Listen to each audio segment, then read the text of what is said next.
Bienvenue dans The Deep Dive. On a tous cette image en tête, en club. La bouteille de champagne qui arrive et dessus, un feu de Bengale qui crache des étincelles. C'est le symbole de la fête, quoi.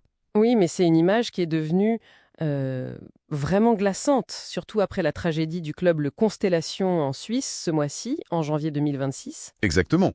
Et pour ce Deep Dive, on se plonge dans un rapport d'expertise assez dense qui décortique tout ça. La loi, les risques, les conséquences pénales en France. Notre mission, c'est de comprendre pourquoi ce geste, qui nous paraît si banal, est en fait une vraie bombe à retardement. Juridique et sécuritaire. D'accord. Alors commençons par la loi, parce que c'est assez déroutant. Le rapport parle d'interdiction, mais moi, comme tout le monde, je vois ces boîtes en magasin avec écrit « utilisable en intérieur ». Comment un gérant de club peut s'y retrouver? C'est justement ça le piège que le rapport met en lumière.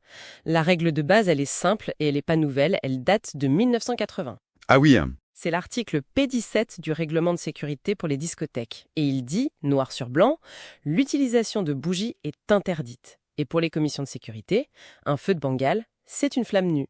Point.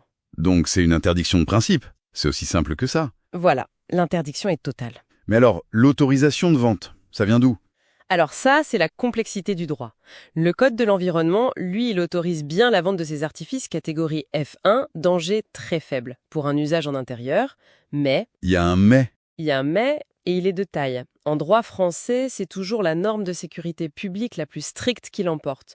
Donc, dans une discothèque, l'interdiction de l'article P17 est plus forte que l'autorisation de vente. C'est elle qui gagne, sans discussion possible. Attends, donc le point clé, c'est que le lieu d'utilisation change absolument toutes les règles. On pense que si c'est en vente libre, c'est bon, mais non. Exactement. Le fait qu'un produit soit légal à l'achat ne le rend absolument pas légal à l'usage partout. Et cette sévérité, elle s'explique quand on regarde le danger réel. Le rapport insiste là-dessus. On entend souvent parler de feu froid. Ah, ce mythe. C'est un mythe potentiellement mortel. Le rapport est formel. Le cœur de la combustion d'un feu de Bengale, c'est entre 650 et 1200 degrés Celsius. Pardon, mais 1200 degrés, hein, c'est la température de la lave en fait.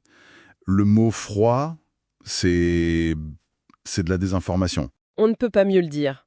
Les étincelles, ce ne sont pas des lumières, ce sont des particules de métal en fusion. Et ça peut tout enflammer. Instantanément. Le cas d'école tragique, c'est l'incendie du Cuba Libre à Rouen en 2016. Des feux Bengale sur un gâteau d'anniversaire. Oui, je me souviens. Les étincelles ont touché l'isolant phonique du plafond, une mousse de polyuréthane.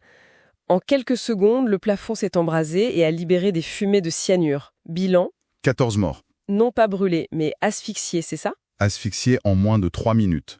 C'est terrifiant. Et le rapport établit un lien direct avec la tragédie plus récente en Suisse, n'est-ce pas? C'est une réplique terrible de ce scénario. Crans-Montana, janvier 2026. Des feux de Bengale sur des bouteilles, un plafond décoratif inflammable, 40 morts. C'est cet événement qui a poussé les autorités françaises à la tolérance zéro. On comprend mieux face à de tels drames. Alors concrètement, aujourd'hui, un gérant qui continue, il risque quoi? Les risques sont énormes. D'abord, fermeture administrative immédiate par le préfet. Ça peut aller jusqu'à 6 mois. Même s'il n'y a pas d'accident. Même sans accident. C'est le volet pénal. Le simple fait de les utiliser, c'est un délit de mise en danger délibéré d'autrui. On parle d'1 an de prison. Ah oui, quand même. Et en cas d'accident mortel, ça devient un homicide involontaire avec circonstances aggravantes. Et là, c'est jusqu'à 5 ans de prison.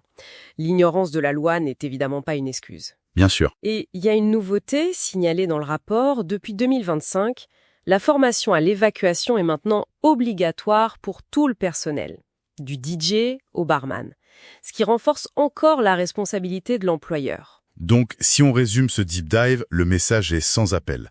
La fête continue, mais le feu, lui, il doit s'éteindre. L'ère des feux de Bengale en club, c'est fini. Il y a des alternatives. Les LED, les canons à CO2, le risque n'en vaut juste plus la peine. Absolument. Et au fond, la vraie question que ce rapport pose, c'est celle de notre perception du risque. Ça nous force à nous demander quelles autres traditions qu'on considère normales, inoffensives, pourraient devenir des catastrophes si un jour les mauvaises conditions étaient réunies.